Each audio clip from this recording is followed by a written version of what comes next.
My name is Neil. I first got interested in sleep stuff 2 years ago.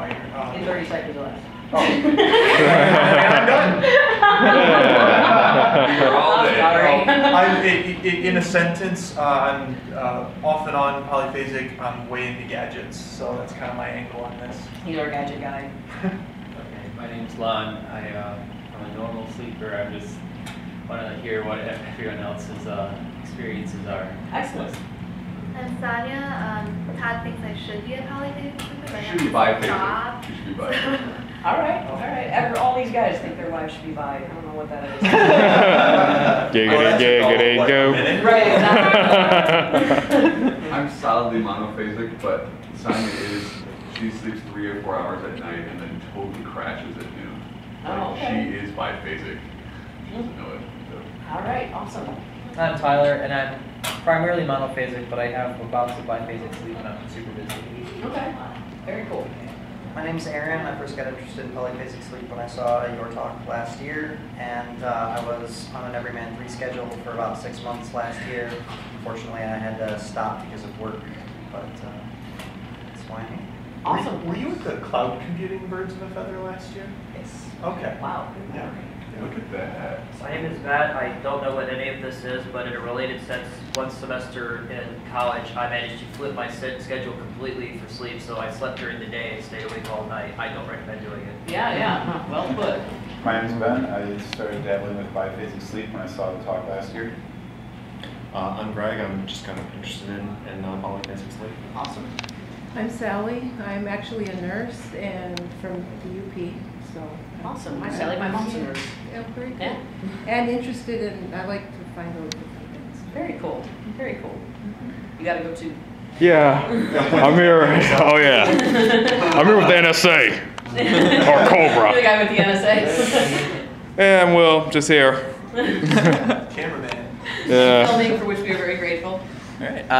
So my name's Ed. I'm currently monophasic, but I've done an 8-hour polyphasic kind of 4 sleep, 8 waking before, and I'm also really interested in kind of the neuroscience and practical sleep hygiene side of things. I'm Bill. I pretty much follow a schedule. I think you mentioned yesterday. It's 6 hours of sleep at night and about a 40-minute nap at lunchtime. Okay. Yeah. And I think one of these days I'll try the Everman 3. I just haven't quite figured out when to fit in the month of sleepiness. Yeah. That's hard. That's a hard one to do. I'm Aaron, and I've been having trouble reading apparently because I have no idea where we're at. All right. This is like screwed on. The smartest guy in the room. That's what he's saying something. Oh, good. I've been waiting for the smartest guy in the room to get you. Thank goodness. And I'm Marie. I've been on the Everyman 3 schedule with bouts of experimenting with Everyman 4 and 6 for the last 7 years or so. Wrote a book, got it with me if anybody wants any. Also got postcards if you'll take them to a local bookstore for me. If you'll take a postcard to help local bookstores know about the book, I'll give you half off the electronic or the physical book. So yeah, that's me, and I can talk too much, so I'm going to do my best this time to let other people talk. But yeah, so who wants to start? Who's got something that they pressingly want to say or ask or hear about polyphasic sleep? For those of us that don't know anything about it, can you explain the Everyman 3 and Everyman 4 schedule? Yeah, sure. That's a quick one. Or monophasic, biphasic, polyphasic. Right. So these are the mono, bi, and poly are fortunately, thanks to this group, really well understood.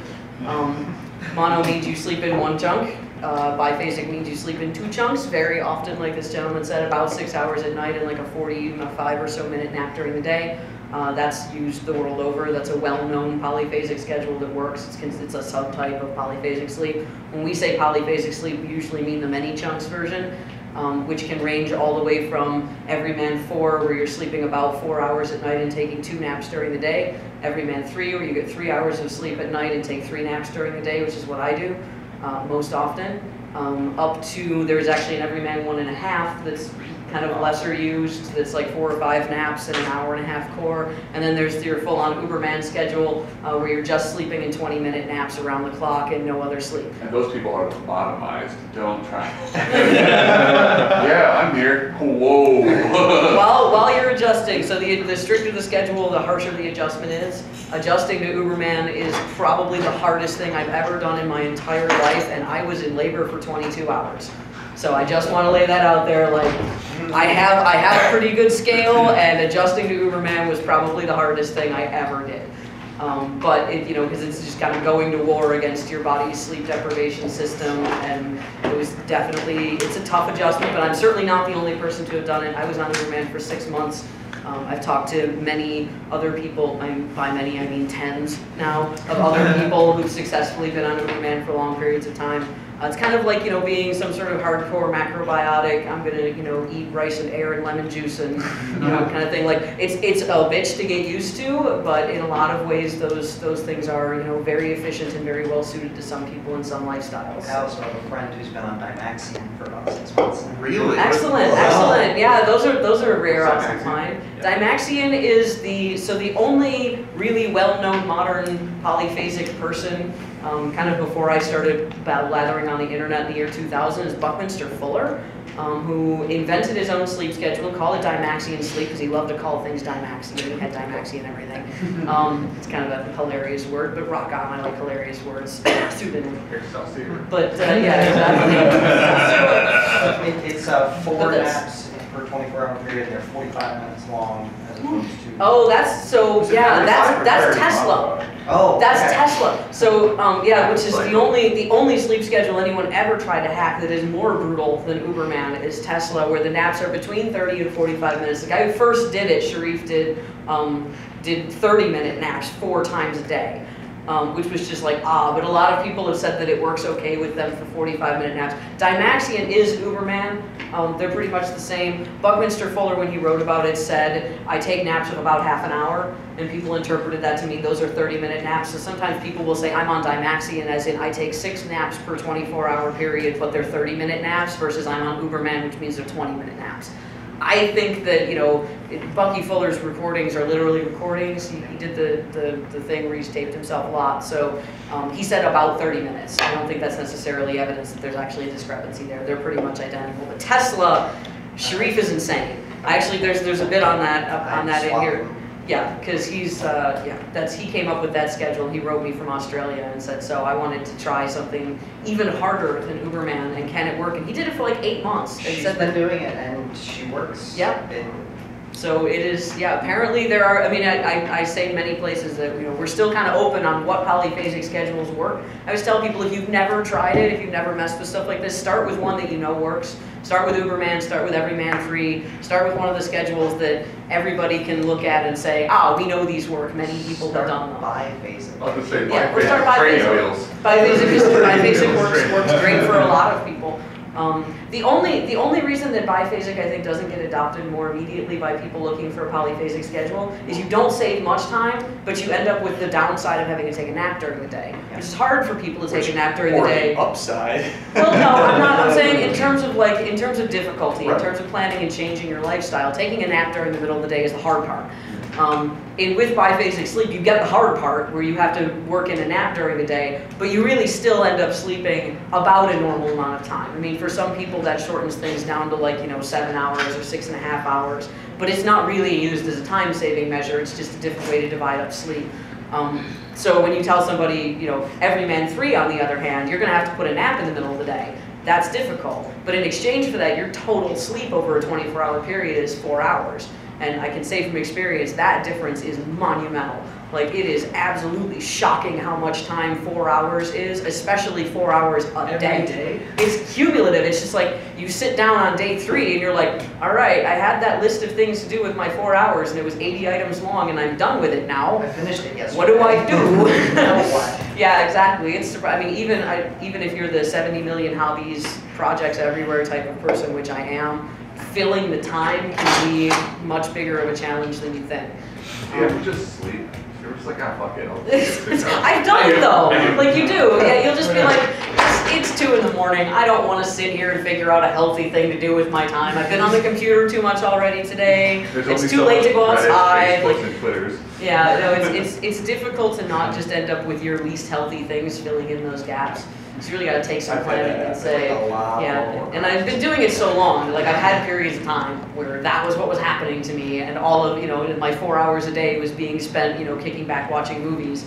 But I've also had a lot of success with saying, okay, how are we gonna use this 4 hours? But you kind of have to know things like, you can be all into Kung Fu and stuff, but you're not going to be able to just add 4 hours of training onto your day. You're not going to have the concentration to study your flamenco guitar for 4 extra hours a day.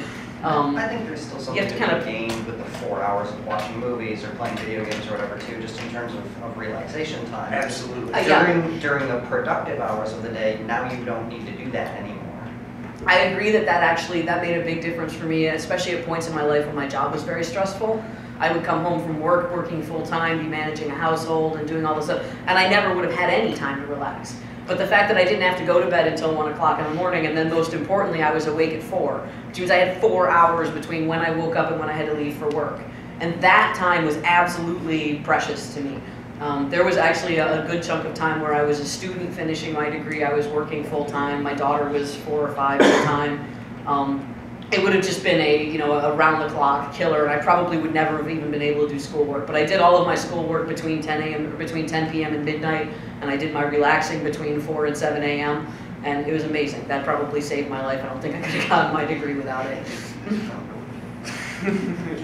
Since you did ask specifically about the difference between Everman 3 and 4 other than that hour, would you agree that you get a little bit more flexibility from your nap placement? The longer your core sleep is, the more you can shove your naps around, generally speaking. Schedules like Uberman where you have no core sleep, you're just sleeping in naps. Your naps are pretty set in stone. You can, once you're used to it for months and months and months, you can shove them around by most people agree up to 30 minutes without having serious consequences. But the thing is, when those are your only sleep, I used to not need a watch because I would know when it was 5 minutes to 12, because at 5 minutes to 12, I would get this jaw-cracking yawn that just went through I'm crying. It's coming up on that. I would not be tired at all in between. In between, I'd come out of a nap, 20 minutes after I fell asleep, instantly, I'd wake up instantly, I'd feel like I'd slept a full night, run full bore, feel great. 5 minutes before my nap, though, I was just wet spaghetti. It was pathetic. I'm just I can't, I've got exactly enough energy left to crawl somewhere to sleep. So that's not, you have no flexibility there, and if your life is going to require you to sometimes be still getting out of a meeting at that time or something, it's going to be really horrible and difficult. So you have the schedules like Everyman 3 now gives you about an hour in each direction you can shove your nap and not suffer too badly for it. I was suffering last night because they scheduled the napping talk right over my evening nap, which I thought was hilarious. So I didn't get my evening nap, and then by the time I got it, it was 2.5 hours later than it should have been. I didn't sleep very well. I didn't feel rested from that. But for the most part, my naps are, I say, I pick an hour block of time. I nap between 7 and 8 a.m., 7 and 8 p.m., 1 and 2 p.m. That's when I kind of usually take my naps. And yes, I'm going to be sleepy again today. But I'll be able to nap at 2, so that'll be all right.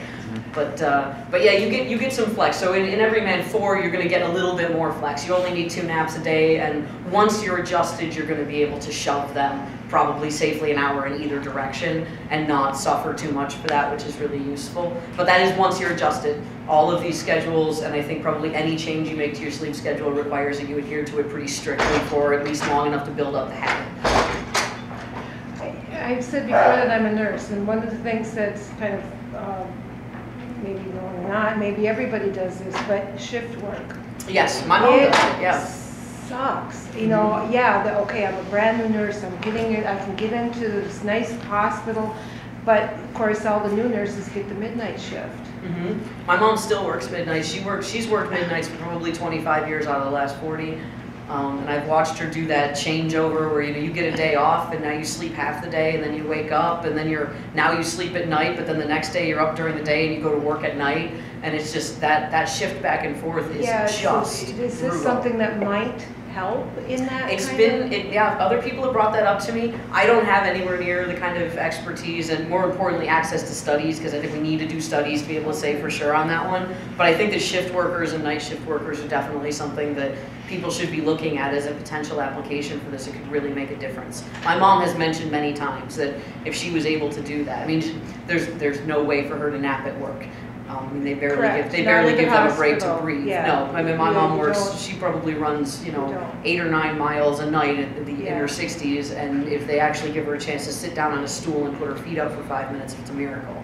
Yeah. So, that's a situation that is going to take, a little bit more effort. But I agree with you completely. I think that people and I've talked to a lot of people who are on night shifts or weird shifts or rotating shifts, who if their schedule allows them to, they have a lunch break that they can, escape to the parking lot and nap in their car for half an hour, then that's a huge deal for them. Yeah, the rotating shift is just the worst of all choices combined. Yeah, I think that's them trying to prepare us for alien invasion by frying No. the brains Well, of I- a good portion of the population. Yeah, it didn't take long for me to No, get on that's the Netflix. PM shift either. It's like I figured out which shift that I could work and that I did like, and I had to get off that night shift because Now, how often and how drastically do they shift that? it can be per week. Within the week, you can work Yeah. They'll Okay, switch. but they're not gonna say Yeah. today you're on nights and tomorrow you're on days. You would No, know they that, could. no, well, yeah, they could. Yeah. That could be on your schedule. They They could. have They to did that to give my you, mom, by the union things, whatever, they had to give you 8 hours off between shifts. So if you work till 8 o'clock in the morning, They you can could call you come in back at 3 o'clock that in the evening. afternoon. Nope, I've seen them do that. Yeah, and it's barbaric. You'd think that we're within the health system. Oh my gosh. It's the health of the patients, not the It's a workers. matter Well, of life. well, it's a Do health you want a of the sleep deprived organization. nurse? Because I don't. Yeah. And your meds, I hope these are your meds. When I did shift You work, just they get side B. promoted. I'm a doctor, so I went through residency and did a lot of Okay. shift work. I stayed up for 36 hours before, stood up typing so I wouldn't fall asleep while sitting. Yeah.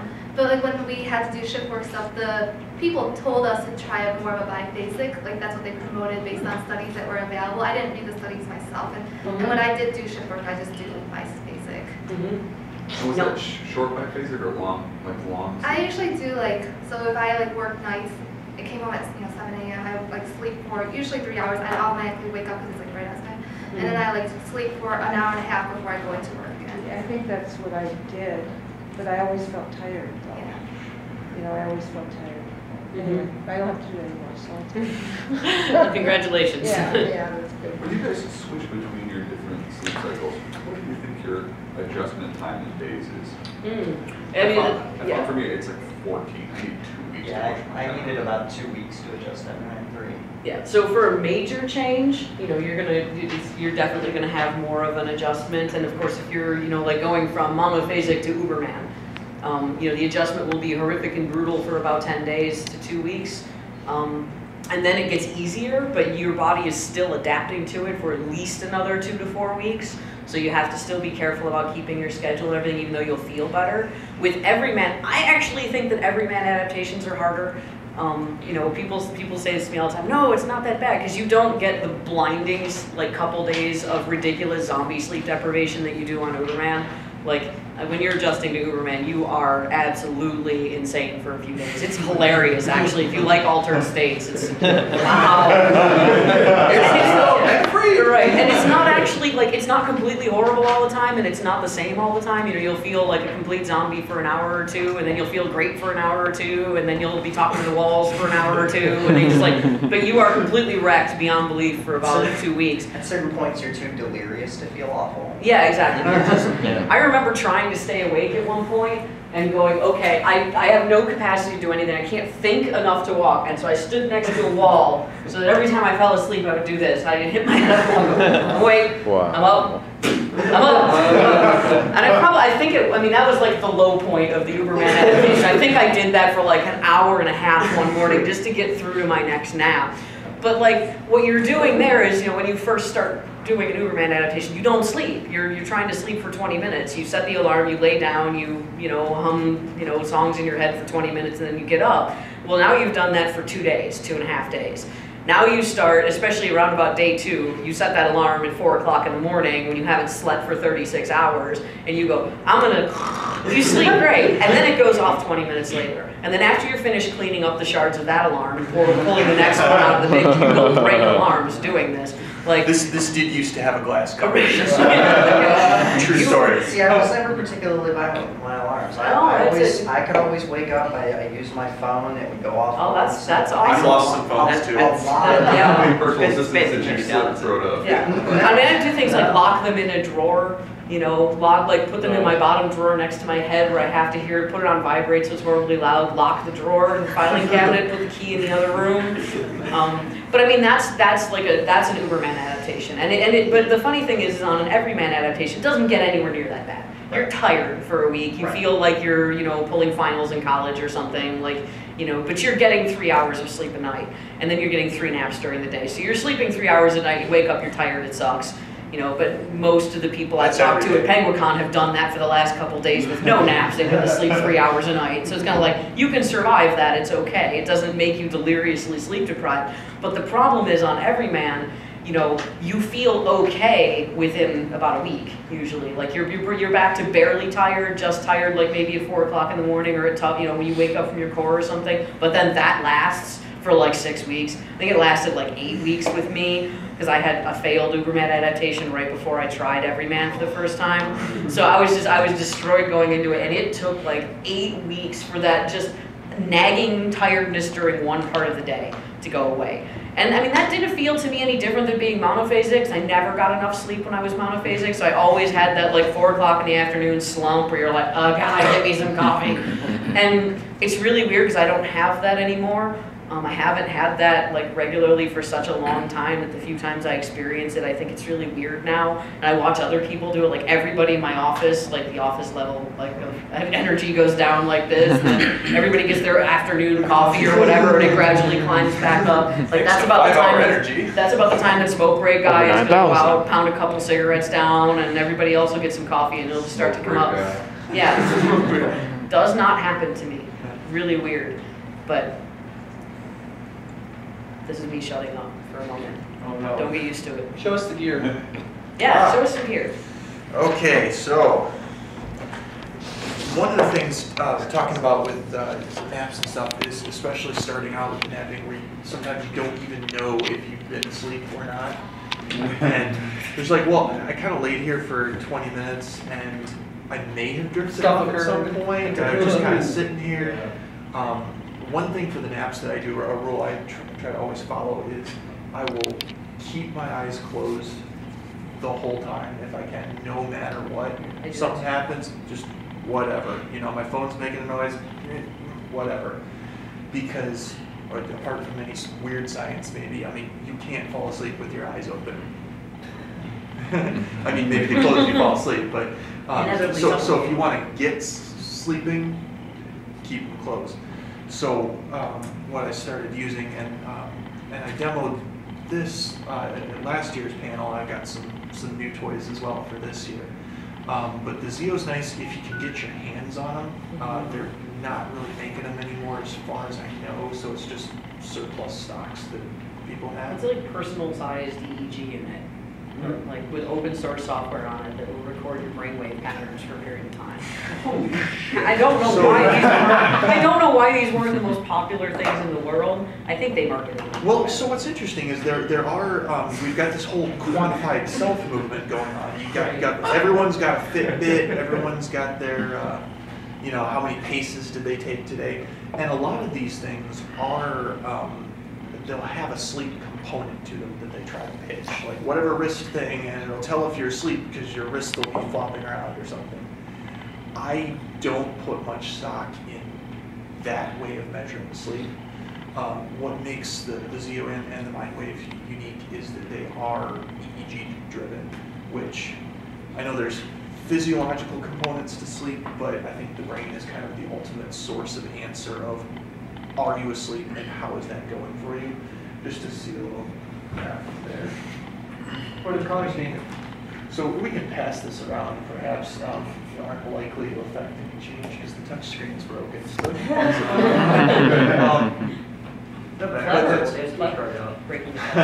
yeah, that's what the keyboard's about. But so in that readout, so it'll show you when it'll have a bar for when you're awake, when you're in light sleep, deep, you know, all the stages of sleep. The light green, the kind of lime green there is REM sleep. And I found that an interesting debugging tool because I would wake up sometime and I was like, man, I just had the weirdest dream. And I'd look at the graph and I was like, light sleep, red. I'm like, oh well, yeah, I was obviously dreaming that. And there's a whole side branch involving lucid dreaming that we may or may not get into. It's not directly related to polyphasic. Other than that, some people use adjusting to, like they'll deliberately adjust to Uberman or polyphasic schedule as a way of inducing lucid dreaming, because part of that adjustment and the type of sleep deprivation you're recording usually does cause, crazy vivid and or lucid dreams for a number of days. So believe it or not, although the adaptation is the worst part in anybody's book, there are people that adapt to Uberman just for the adaptation and then quit doing it. Like, they want that part. I don't, that's those kind are of the same weird. people that like choke themselves, right?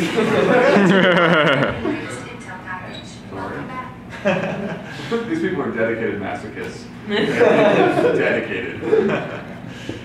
But the other thing I found is it did give me a little bit of psychological boost, especially for the midday naps, where I'd wake up, from the nap, be like, did I even get any rest? And I'd look at it, be like, oh, okay, you know what?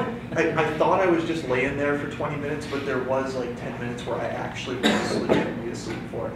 And even that's kind of psychological, almost the placebo effect. Yeah. You're like, I really did get sleep. I really should feel better now. But one of the reasons that I'm really nervous about the quantified self-stuff, especially when it comes to sleep. As Ed will tell you, self-reporting in sleep, when it comes to both sleep deprivation and quality of sleep, is really splodgy. It depends on, you can have the same exact period of sleep and everything can go on in the same in your brain. But if you wake up 5 minutes later during one of them, you may say, no, I'm tired, I didn't sleep well. And you wake up 5 minutes earlier and you feel great. And there's definitely an area of hacking to be done there.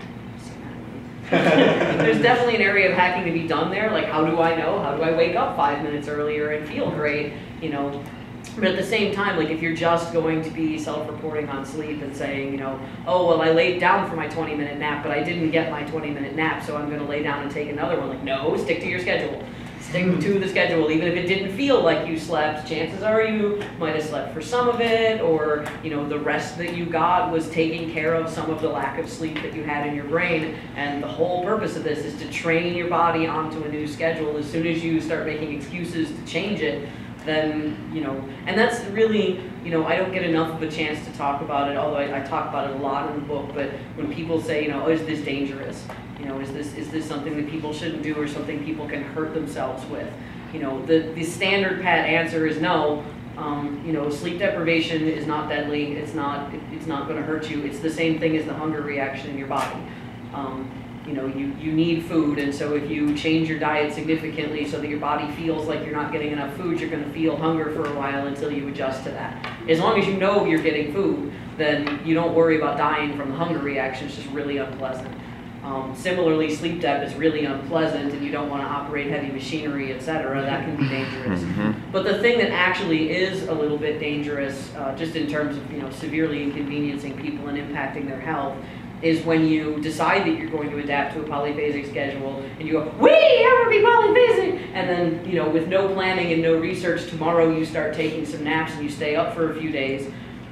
But then it gets hard, so then you take an extra nap and then you stay up a few days longer and then you're a zombie and then you fall asleep for 8 hours in the middle of the day. Well, now you've completely destroyed your old schedule. Now you don't have those rhythms in place anymore, especially the people who are dogged about it. They've got the guts in place, but not the brains. So they guts through 3 weeks of adaptation, but they keep oversleeping and they keep, having things go wrong. So, they're not adapting to the new schedule, but they've sure as hell unadapted themselves from their old schedule. And that's actually the worst thing that I've really seen from it or encountered from people, is people who did that one or multiple times and then didn't, it was like they unhinged their old sleep schedule without training a new one. And then they end up on, they go to the doctor, they get drugs so they can sleep at night again, or, it takes them forever to get back onto a regular schedule. You know, in the book it says, you know, here's how to know when your adaptation is not working, and here's what to do. Here's when to call it quits, and when you call it quits, get back on your previous schedule. Keep it for at least 3 or 4 weeks. Get a schedule back under your belt, because you don't want to end up just destroying your ability to have a sleep schedule. Like a shift worker would experience, for example. Right. Well, funnily enough, sometimes people who had an originally shit schedule, you didn't sleep well, you didn't, etc. This actually well, it sometimes helps, because if you unhinge it and you screw it up, and then now you've got a really screwed up sleep schedule, but you've made yourself really tired, and now you go, hey, I'm going to go to bed at 10 and wake up at 6. And next night I'm going to go to bed at 10 and wake up at 6. Well, you're so tired that you're probably going to sleep that whole 8 hours, and it can sometimes make it easier to get back on a schedule. In fact, this is something that they will do in the medical community, you know, for cases of people whose sleep schedules have been really badly broken. They do it for soldiers, you know, who are returning from combat. They do it for some shift workers coming off of shift work, etc. People who work on oil rigs and things like that, where you spend chunks of time, solo sailors, you know, stuff like this. You spend chunks of time having next to no sleep schedule. When you need to get back on a schedule, they will sometimes go, okay, your schedule for the last several months has been, you know, 2 hours here, 1 hour there, 1 hour there, etc. What we're going to do is we're going to force you to stay awake for the next 24 hours. Then we're going to let you sleep for 4. And then we're going to wake you up. We're going to force you to stay awake for 24 hours. Now you're going to be properly exhausted. Now we're going to put you to bed at 10 o'clock at night. You're going to pass out. We're going to wake you up at 6 o'clock in the morning, make you run on a treadmill, put you to bed at 10 o'clock the next night. So you'll deliberately deconstruct and reconstruct a sleeping schedule for someone. So if your schedule is already shit, you probably don't have anything to lose. As long as you're smart about knowing when you should quit trying to adapt to the new schedule and adapt to any schedules. You're better off having some regular schedule. What about just like coming off something like that, just sleeping for 12 hours or 14 hours or something like that? You know, you go to bed at 10, don't set the alarm, wake up. Sure, you're going to refill your meter right now, but you're not doing anything to rebuild the fact that you have schedule. Which is why, actually, if you have a problem, you're going to see a sleep doctor, you know, you really did a solo sailing trip for 6 months and now you have no sleep schedule, whatever. This is actually, sorry, it's close to my experience, believe it or not. Never done it, but I know those people. You go back to a doctor and you say, I need a sleep schedule. What they won't tell you, sleep for 12 hours, don't set an alarm. They'll tell you you're going to bed at 10, you're waking up at 6. If you're exhausted when you get up at 6, give us a call, we'll send somebody over and make you run on a treadmill. But don't go back to sleep. Don't just, you can fill up your meter. You can sleep for 12 hours and it'll be healthy for you, that's fine, but it's not going to get you back a schedule. And, you know, with sleep, it's almost like, you know, with food, a balance of nutrients is the key thing. Whatever else you do, however you get that balance, you need a certain balance of certain types of things in your diet. In sleep, you need a schedule. Like, a schedule makes a huge, huge, huge difference. And even if your schedule is different every Tuesday, if it's as close to different every Tuesday as you can make it, you know, that's better off. I answered a wonderful question by the woman during doing a neurology panel at 2 that I want to try and make sure I get. She asked amazing questions in the anatomy panel. But she actually talked about, you know, what does it do to your ability to stick on a circadian rhythm being on a polyphasic schedule. And I was thinking about that a lot last night, and I think it does make it easier. But I think the reason it makes it easier is you have this schedule that contains more than two modifiable components.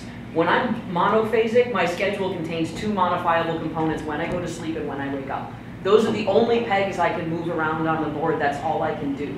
So when it comes to making small adjustments to my schedule because life got in the way, you know, if I live an accountant's dream and everything is tick-tock and it's great, then I don't need to worry about it. 2 adjustment points is plenty. I can stay on a regular schedule. But if my life is a little bit more nuts, then being able to only move those 2 points makes it a lot harder. I'm thinking about what you said about being biphasic too, because then you're adding a little bit of something you can move around. You can get an hour and a half of sleep later. You have another chunk where you can go to sleep and wake up and have 2 points you can move. So if you're not able to get that 1 8-hour chunk and have it be uninterrupted good sleep, then something you can do is break it into smaller pieces, and now you can move those pieces such that you can get them uninterrupted and have them be good sleep. And in my case, you know, I sleep 4 times a day. I have 8 pegs I can move around.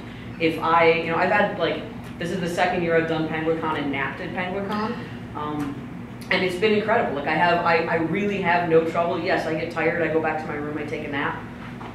But I can move those pegs around. I go, okay, I was up partying until 4 o'clock in the morning. I'm supposed to sleep between 1 and 4, right? I didn't sleep between 1 and 4. I ran around at room parties with everybody else until 4 o'clock in the morning. And then I went back to my room and I slept for 3 hours. I rolled out of bed at 7. I was a little tired, mostly because I had too much to drink. So I'm like, waking up like, God, coffee. Zombie mode. I woke up, I had coffee and bacon, I felt fine. I let the standard about 2 hours pass between when I usually wake up and have my first nap. Because usually I wake up at 4 o'clock in the morning, thank you very much. And and I start thinking about my first nap at 6. I usually don't get it until about 7. But I let about those 2 hours pass and I went back to my room and I had a 20-minute nap. And I felt 80% better right there. 4 hours later, middle of the afternoon, I got a chance, went back to my room, had a 20-minute nap, felt completely back to 100%. From being hungover, pushing my schedule for 4 hours off whack. But it's because I've got those things I can use. Like, oh, I'm really tired now, so I'm going to move this nap closer. I have a lot of energy right now. I'm in the middle of a project. I'm going to move this nap out an hour. It gives me a lot more things that I can adjust and play with. Degrees of freedom, right? Yeah, there you go. Yes, degrees of freedom. Very well put. I've got a question that relates to the biphasic thing. Actually, speaking of Heather, I believe is her name. Did anyone here see the cyborg presentation? Yes. Yeah, that one had a terrible name and nobody went and saw it, and apparently it was amazing and like really high-end sciencey. It was really well done. Her Yeah. presentation was excellent. She had a lot of primary sources. It was excellent. And actually somebody else was telling me they wanted to go and they didn't go because they slid over the title and were like, yeah, okay, people in cyborgs. And she said that, she's like, man, I thought that was going to be a problem. But yeah, we were talking about the NeuroSky mind waves, and apparently I think she made some reference to these. Yes. She talked a lot about the EEG interfaces in general and mentioned that. So, which, by the way, for those who weren't at the napping panel, this is a similar device to the Zio, but it's a little more flexible. Where the Zio, the output is measuring brainwaves, but all it spits out to the phone is levels of sleep, whereas this spits out the raw data, and you can do what you will with it. And I believe, Ed, were you part of the Mind Flame? Yeah. So you want to talk a little bit about that? Yeah. So there's a lot of important differences between the Zio and the Mindwave. So the Zio has kind of a more advanced EEG. The Mindwave is really convenient. It just has a single sensor. So you put a clip on your ear and then you have a single sensor that goes on your forehead. So they have to do a lot of filtering. Like that's really what NeuroSky does, is they have kind of proprietary hardware in there that filters out all of the noise that you get from having only a single electrode. There's also a TI MSP 430 in there, if people are familiar with that chip. Which is that? General purpose microcontroller. Oh. It's a TI MSP 430. Cool, I didn't even know that. Have you guys seen them use at all? What's that? Have you guys seen them use at all? That's the two. Oh, sensor. I saw a little bit about it. I was thinking the Melon is recently kickstarted. Okay. And it's basically that. I've been curious about headbands. I don't know if anyone Was it had a chance to MUZ? use it. Super important. MUS. Yeah. No. Lifestyle question. So this is all fascinating. So how do you make your exotic schedule work in society? 9 to 5 jobs. So I thought it would be harder than it would. For a while, when I was at work, I, told people I need to take a nap here. And they replace were nap with lunch if you need. Yep, that's. I'm going out to lunch to my car. I'll be back in a minute. And they thought I was a little weird, and then I explained, this is what I'm doing. I don't sleep in one big chunk at night. I'm breaking it up, and they were like, "Oh, that's really neat." I've had a lot less trouble with it than I expected. I mean, I did have a 3-year chunk of time while I was polyphasic that I worked a corporate, like straight up gray wall, sit down, shut up job. Yep. They were paying me fantastic amounts of money to hate my life. I did that for a while. I got paid great to hate my life, and then I decided not to do that anymore. But while I was doing that, I really had to hide it. They actually would get unhappy with me for the perception of, well, it doesn't look like, but as a woman, you kind of deal with that anyway. You know, you say, oh, you know what, I have to leave an hour early this week because my kid's got a thing, and they look at you like, well, you're not a very good worker. And you're just like, you're used to that. I mean, I've been pregnant in corporate America, raised a kid in corporate America. Of course, it depends on the company. And now I work for a small, flexible, cutting-edge technology company that could not give a crap about either my napping or the fact that sometimes I leave early because my kid's got a thing. You know, I mean, I work the same number of hours as everybody else. It's on a timesheet with everybody else, but it's not about objective data. It's about subjective perception. And what they want is the subjective perception that you're dumb enough to buy the line that working 60 hours a week makes you a better employee. But, but rant aside. So another thing actually is there was an article about kind of the hacker schedule and the manager schedule, which a lot of people in the tech world find themselves doing, where they can't get any actual coding work done during the day, so they'll have all their meetings and things, and then they'll go home and code.